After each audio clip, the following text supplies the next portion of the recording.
Alright, hello everybody. I am doing this one pretty late on the night, but it's still a little more day. Yeah, I kept getting distracted today. But this one's going to be a longer video again. We're back to longer videos because there's a lot of these longer videos out here. I had this one posted for a while in the Discord to review. And we're going to react to 10 games that critics hated, but the real gamers love. So there's a lot of critics out there that hated these games. And I wonder if I would be on top of it with it, or I would be like, yeah, I loved it. Or I've played it, or I've watched people play and it looks fun. Also, so yeah, this will be the video I put out today. It'll get put out probably 30 minutes after I get done with it.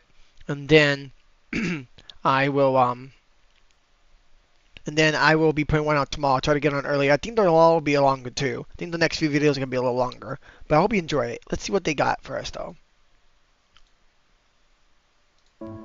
You know how it goes, sometimes a game comes out and the critics jump on it, giving it low scores or just totally missing the point. But then, real players get their hands on it and it turns out to be an absolute banger. Well today, we're calling out some of those bad takes. We're talking about 10 great games that critics totally reviewed wrong. These are the ones that deserved way more love. Let's get into it.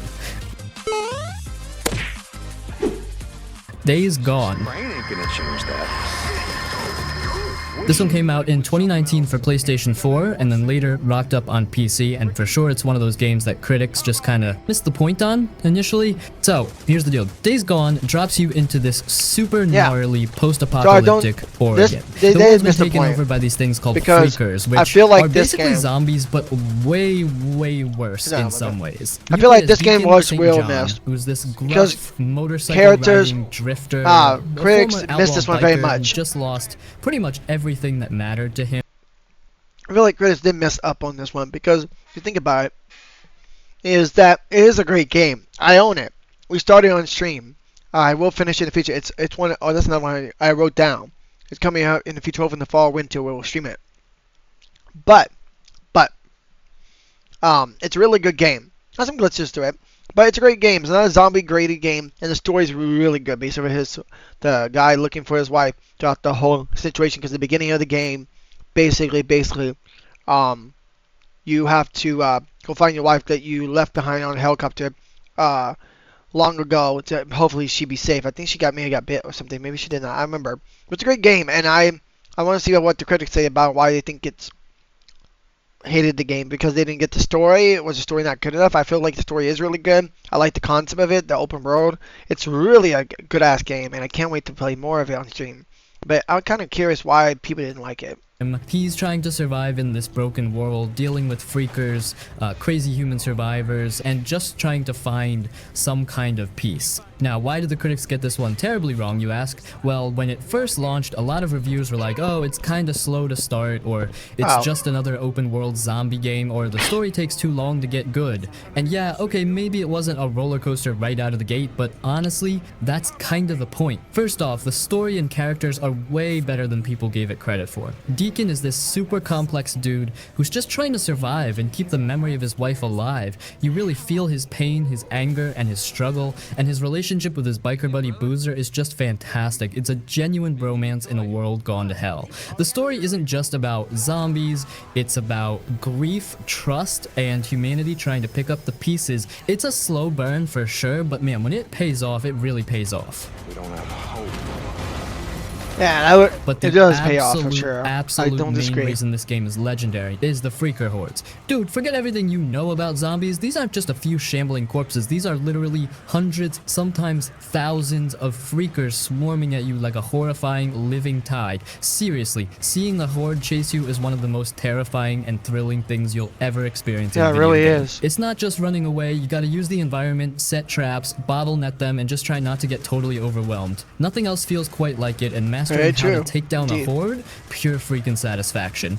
And then there's your motorcycle. This isn't just a vehicle, it's your lifeline. You gotta keep it fueled, repair it when it breaks down, and upgrade it to survive. It feels awesome to ride, drifting around corners, kicking up dust, and using it to escape hordes. I think I actually tried to go without it. Lonely, dangerous world. To be honest, most of the while I was playing it, I don't think I was on a motorcycle most of the time.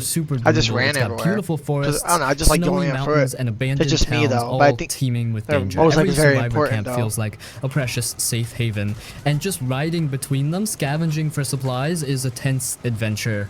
So yeah, while some critics might have rushed through it or judged it too quickly, Days Gone is actually a fantastic, immersive, and often terrifying open-world adventure.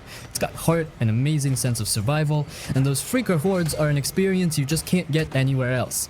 If you want a game that slowly sucks you into its world and then throws hundreds of screaming zombies at you, you gotta give this one another shot in 2025. It's a true diamond in the rough that finally found its passionate fanbase. I agree. Definitely should give it more credit than it was. People do definitely miss out. Now in 2025, I've been enjoying it. Can't wait to play more of it. Quantum Break. Oh, I know this game. I was gifted this game. Here's the deal with Quantum Break. It's a game about time travel gone wrong. I'm excited. Jack Joyce, who gets caught in this crazy science I'm excited to play it. I got gifted it recently, so now I can play it. It'll be another one I'll have to play. Freezing, rewinding, and skipping all over the place. And because of the accident, Jack gets these awesome time-bending powers. But not just him. His old buddy Paul Serene also gets powers, but he ends up being the main bad guy, and he's kind of got a point sometimes, which makes things complicated. Oh. It's a race against time, literally, to fix the world before it totally breaks apart. A lot of the initial grumbling was about the game, mixing a video game with a live-action TV show. Yeah, you heard that right. After every big chunk of gameplay, you stop and watch like a 20-minute episode of a real TV show with actual actors. Oh, that's Critics cool. were like, whoa, this isn't a game. But man, they totally missed how cool that was. Those TV episodes show you what the bad guys are up to, give you different perspectives on the story, and actually depend on choices you make in the game just before the episode starts. It's such a unique way to tell a story, and it made the whole conspiracy feel way bigger and more real. It was Remedy Entertainment trying something totally different, and it's awesome for that. Completely cool. I like that. Speaking of Remedies, these are the same folks who made Max Payne and Control, so you know they know how to make cool action. The gameplay with Jack's time powers is just pure, unadulterated fun. You can stop time around enemies and then blast them with a flurry of bullets, or throw a time shield to block incoming fire, or even dash super fast through areas like a blur. Combining those powers in combat feels so incredibly slick and powerful. Little Gears, you basically become a time-bending superhero, making huge explosions and crazy bullet trails as you zip around. Every fight is a playground for feeling like an absolute god. It's not just shooting, it's style shooting. So yeah, critics might have been too focused on it not being a traditional game, or maybe the TV show parts threw them off. But Quantum Break is an amazing game. The TV show will throw you off, but if it goes with the game, it goes with the game. There's a lot of games out there that you can play with movies kind of wise, TV show wise now. Time-bending powers that make combat feel incredible, a so what's deep wrong with twisted that, story, and that signature Remedy style. If you want a unique action game with a sci-fi plot that'll make your brain tingle, you absolutely gotta check this one out in 2025. You'll see what they missed.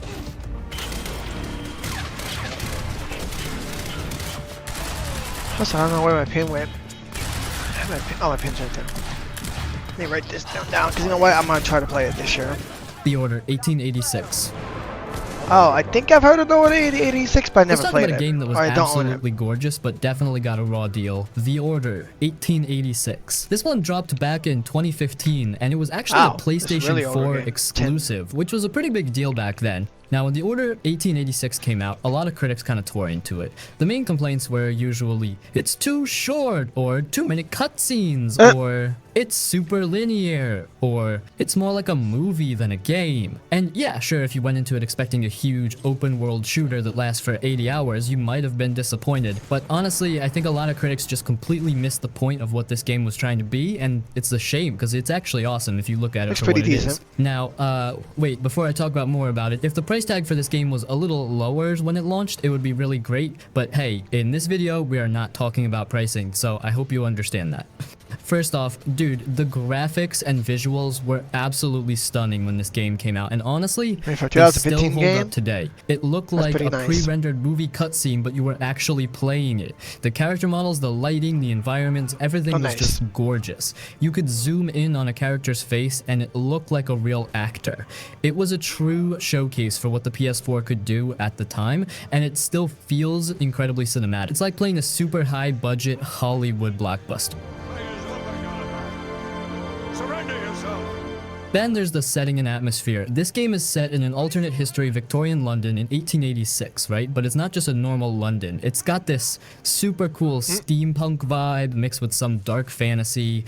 You play as Sir Galahad, one of the Knights of the Round Table, who are basically these immortal super soldiers protecting humanity from monstrous half-breed creatures like werewolves. Oh, so you've crazy. got gas lamps, steam-powered tech, trench coats, That's so and cool. you're hunting monsters in a spooky, foggy London. And yeah, people complained about the cinematic experience with lots of cutscenes, but that was clearly the point. It was designed to feel like an interactive movie. Monster just grabbed and it him out of totally nowhere. nails it. The story is intriguing, full of conspiracy, cool characters, and some genuinely unsettling horror elements. The gunplay, when you are playing, feels really solid too. Those steampunk weapons are awesome, and they pack a real punch. It's Yeah. not a sandbox. It's a super tight, focused roller coaster ride of a story. I love it.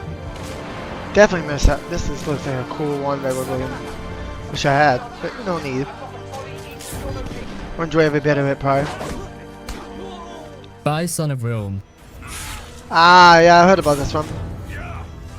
Did hear The about this graphics and one. visuals in this game were freaking insane when it came out, and honestly, they still hold up incredibly It looks well decent, today. eh? For a Oh, launch a lot of people title that on would a new enjoy that. console, it was mind-blowing. The Not character for me, but models, it would be some for especially the people that Marius want to play Titus, it. your main dude, a Roman centurion seeking revenge for his family, looked so detailed and lifelike. The armor, the environments, from the gritty battlefields of Britannia to the grand colosseums of Rome, were just dripping with detail and atmosphere. Then there's the combat system, okay? So yeah, it's not Devil May Cry 3 with a million combos, but Right. it's not trying to be. This is all about brutal, visceral, cinematic melee combat. You're swinging your sword, blocking with your shield, and using context-sensitive executions to finish off enemies in okay. incredibly satisfying and violent ways. When an enemy is stunned, they'll glow a certain color, prompting you to hit a specific button, and then Marius will perform a crazy, bone-crunching, head-slicing nice. finisher. It's This is pretty incredibly cool. satisfying to chain these This is a pretty cool executions game. together Well, not my and just style, feel like like I an said. unstoppable Roman badass, hacking and slashing your way through hordes of barbarians. It might seem repetitive to some, but the sheer visceral impact and the constant His flow leg of off. brutal finishers make it really addictive. The atmosphere and setting are also top-notch. You're living out this epic Roman Empire fantasy, fighting Well, in dang. massive battles, marching with your legion, and experiencing the sheer scale of ancient warfare. The story of Marius Titus's quest for revenge and his journey from a loyal soldier to a legendary commander is compelling enough to keep you engaged through all the blood and guts. Well, dang. It's a dark, gritty take on Rome that feels authentic, even with its mythical elements. So while critics might have focused on its linearity or simplicity, they overlooked its unparalleled visual fidelity for its time, its incredibly satisfying and brutal combat loop, and its ability to transport you into a truly epic Roman war movie. It knew exactly okay. what it wanted to be, a spectacle of Roman warfare, and it nailed it. Honestly, Rise, Son of Rome is an amazing game that critics definitely... Nier, 2010. I'm gonna skip a little bit because I don't want going on. Do We want to have get to this talk done. about Nier 2010. This game is just I wild. just need to know The enough original about the version game. first came I out heard about way this back game. in I 2010 think I've watched for some friends PlayStation play 3 this in the and past. Xbox 360, though the replicant version was the one we mostly got outside Well, yeah. Japan, where you play as the Replica. brother, which is Right. awesome. And listen, when this game hit Replica a lot of one is critics one just I've kinda seen, not scratched this their one. heads. They were This is like, probably the first one. The graphics aren't great, the combat's a bit clunky, and what even is this game? They gave it pretty average scores, but man, did they miss the point. Those critics were looking for like perfect polish and traditional gameplay, but Nier isn't about that. It's about its heart, its story, and its sheer beautiful weirdness. It's truly a game that punches you right in the feels when you least expect it. First Well, off, the that's a story very and good characters game for are just me. something else. You play as Nier, who's either a gruff dad in the original Japanese version called Gestalt, or a determined brother in the replicant version that most of us got, which is the one that got the awesome remaster. His whole mission is to save his sick daughter or sister, Yona, from a mysterious illness called the Black Squirrel. And along the way, you meet this wild crew. Kane, a foul-mouthed half-monster warrior who's just trying to survive. Emil, a sweet kid who's got a super tragic secret and an unsettling power. And Grimoire Weiss, this sassy, floating magic book who's your constant, hilarious companion. Their relationships are so deep and complicated, and you really, really grow to care about all of them. The story isn't afraid to get dark, super emotional, and really make you think Love about it's humanity, very emotional and very sacrifice, dark. and what's truly Wow, they really real. make sure that sure man, he's not showing. What the fuck? And here's the kicker, to really get the story, you have to play through it multiple times. Each playthrough, which, don't worry, you mostly fast forward through the easy parts, unlocks new cutscenes, new perspectives, Oh, really? and huge That's mind-blowing fucking cool. revelations This is that a great completely game, change then. how you view everything that happened before. It's like watching a movie and then watching it again, but this time you know the secret, and suddenly everything makes sense, or makes even less sense, but in a good way. But the biggest, most undeniable reason this game is amazing is the music. Dude, the soundtrack for Nier is not just good, it's a masterpiece. It's beautiful, haunting, epic, and totally unique. That's It's got cool. these eerie I like chants, soaring orchestral pieces, and even songs in a made-up language that will give you binary domain. I don't think I When it ever first heard of came this out, A lot game. of critics shrugged it off as another generic shooter or got frustrated with its voice command system, but man, they were missing out on something genuinely special. The binary domain is from the same folks at Ryuga Gotoku Studio who make the Yakuza games, Like a and it robot has game. that same kind of quirky charm and surprising depth, even though it's a sci-fi Gears of War third-person kind of shooter. vibe. Critics often focused on the technical hiccups or the fact it wasn't super groundbreaking, but they completely ignored its beating heart and ridiculously fun combat. Let me tell you Yeah, why sure they binary did. domain is actually amazing and why those critics were too busy yelling at their microphones. First off, the combat against robots is unbelievably Oh, yeah, so satisfying. it is robots, I Seriously, was this right. isn't just about shooting bullet sponges. These Yeah. robots are made of parts. You can blast off their armor piece by piece, shoot off their Dang. legs and watch them crawl at you, or pop their heads Fuck, off and watch them that's go crazy. berserk, Oh, wildly shield shooting at guys, their of own course. allies. It's super visceral, tactical, and incredibly rewarding to see chunks of metal fly off with every hit. There's a real strategy to disarming them and targeting weak points, making every firefight feel dynamic and crunchy. But here's the real kicker, and what makes binary domain unique: the trust system. You're leading a squad of really cool, diverse characters, and how you act, whether you listen to their advice, perform well in combat, or even accidentally shoot them, oops, affects their trust in you. Their trust level actually changes how they perform in battle, and even influences story moments and dialogue. Interesting. It's a genuinely clever mechanic that makes you feel connected to your squad in a way most shooters don't. And yeah, the voice command system, where you could literally shout orders at your teammates, was a bit finicky, but when it worked, it was super immersive and made you feel like a real commanding officer. So while critics might have focused on some rough edges really or cool its robot right there. supposed lack of innovation, Love they that. overlooked the incredibly fun and tactical robot combat, long as they have a good the story, I unique would and enjoy it probably. impactful trust system, and a surprisingly heartfelt story with a memorable cast. It's a shooter that actually makes you feel for your squad and ponder some big ideas.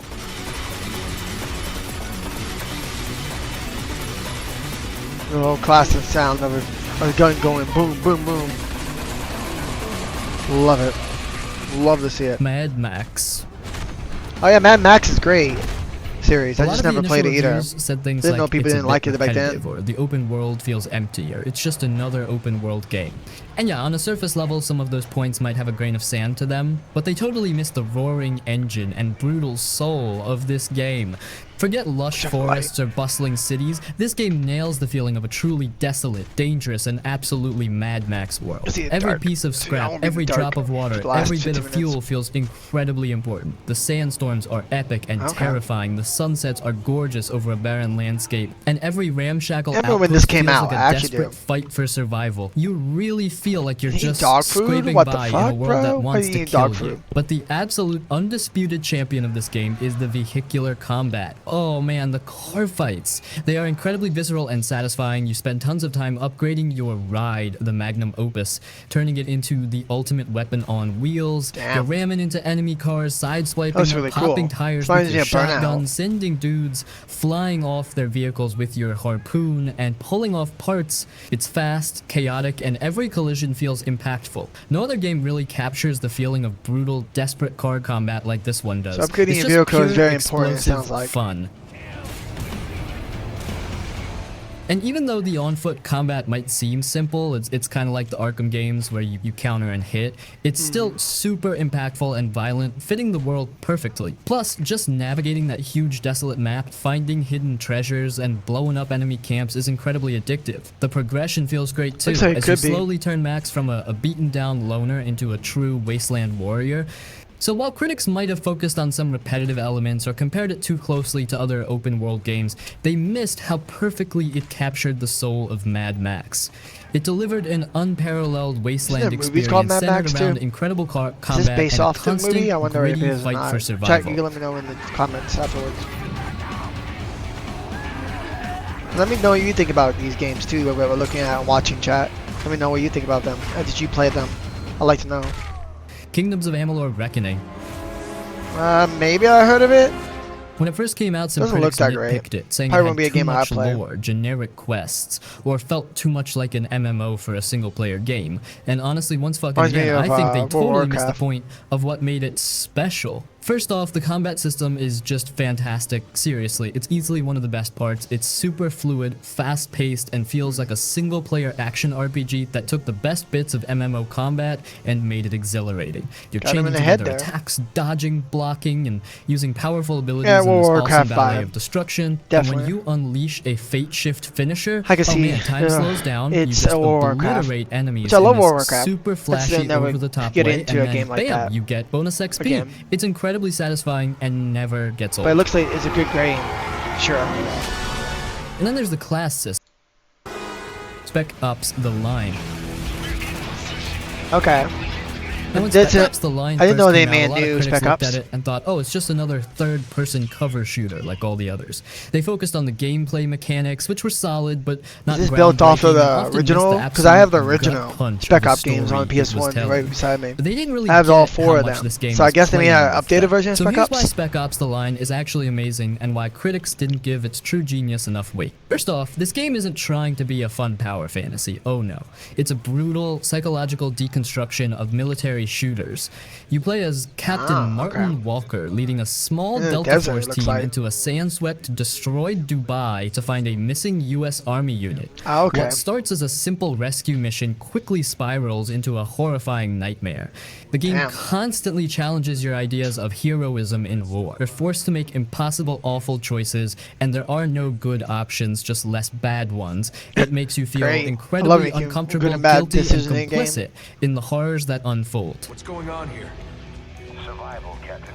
The story is heavily inspired by Joseph Conrad's Heart of Darkness, which also inspired Apocalypse Now, and it takes you on a chilling journey into madness. As Walker and his team descend deeper into the chaos, you see the mental toll it takes on them, and on you, the player. The game subtly messes with your head, showing you things that might not be real, challenging your perception of events, and you're making in the you question desert. everything. What do you It's a expect really it to smart, do? unflinching look at the psychological mess with damage you of war, which is very super much rare mentally for a if you're shooter. looking- So going while the pla- basic going shooting to a mechanics desert might have like felt this. familiar, they were just the vehicle for this incredibly really good, though. powerful and thought-provoking game. narrative. The gameplay serves the story, making you actively participate in the moral decay and horrors rather than just passively watching. And the endings, man, they'll stick with you long after you finish playing, forcing you to really think about what you did.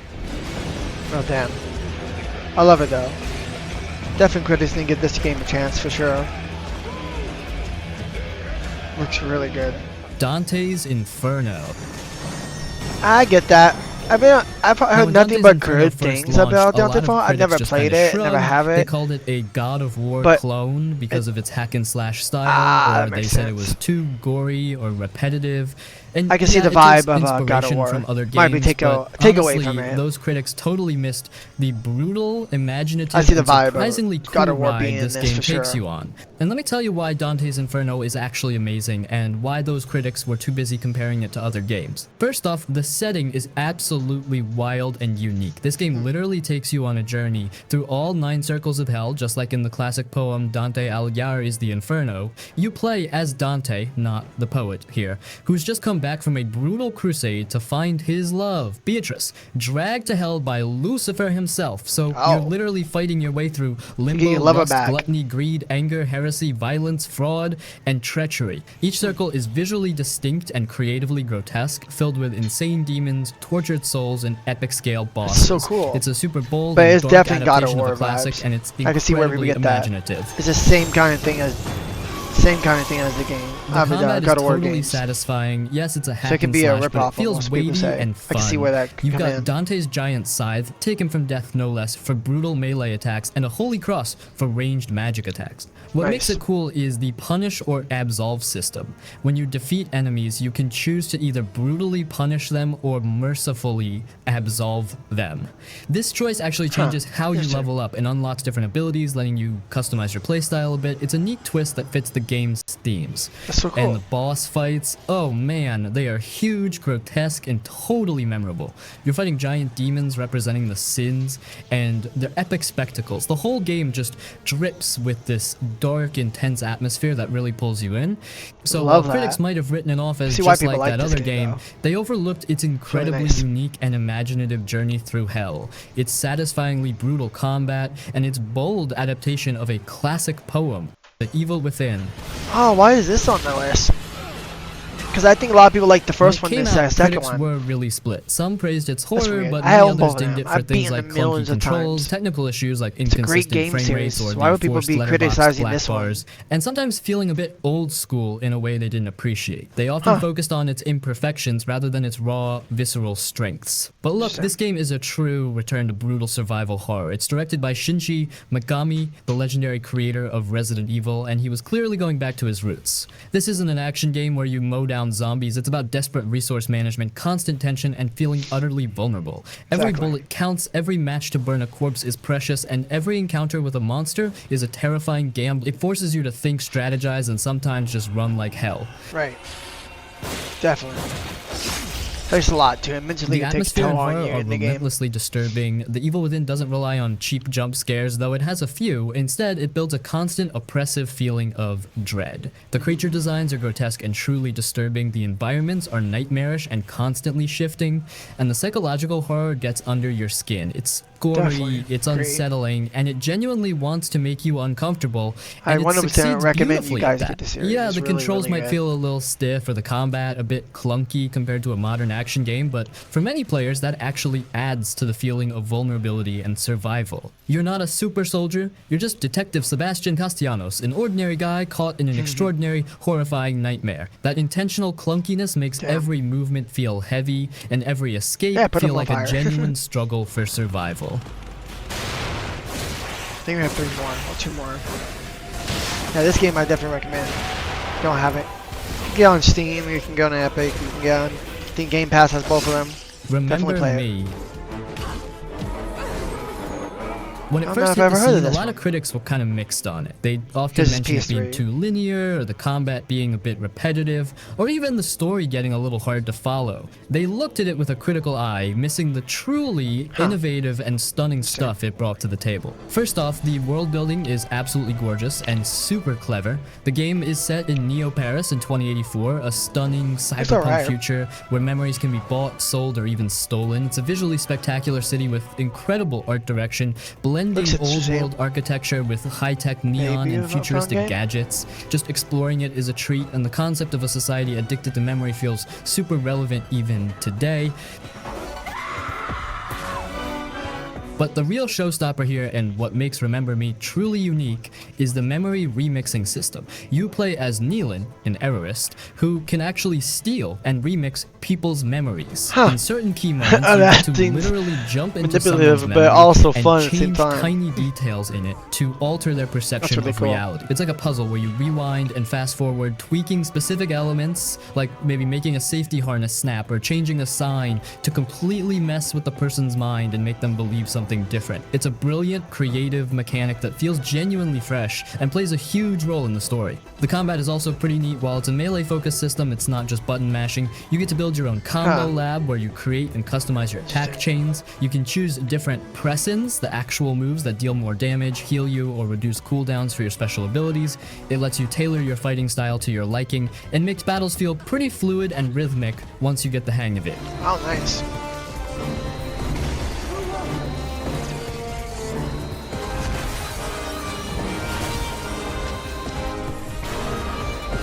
Castlevania Lords of Shadow.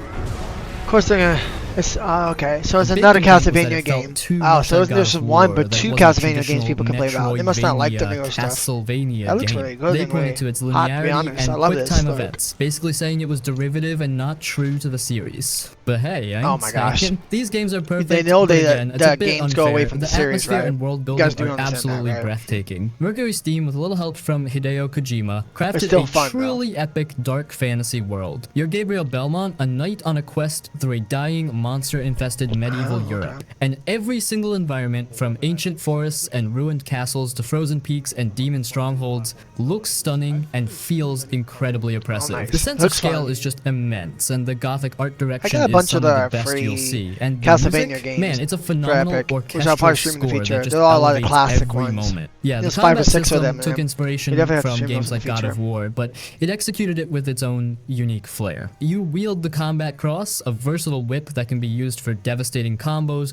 grappling, and even lighting up Yeah, the God of War darkness. You vibes, also too. get light magic It's for really healing and nice. shadow magic for extra damage, which adds a cool strategic layer to this, every fight. very The much. combat is fluid, impactful, and super satisfying, especially when you're tearing through hordes of monstrous creatures Oh, or yeah. taking down gargantuan bosses. Speaking of which, the boss fights are truly epic spectacles, often requiring you to climb massive beasts like in Shadow of the Colossus.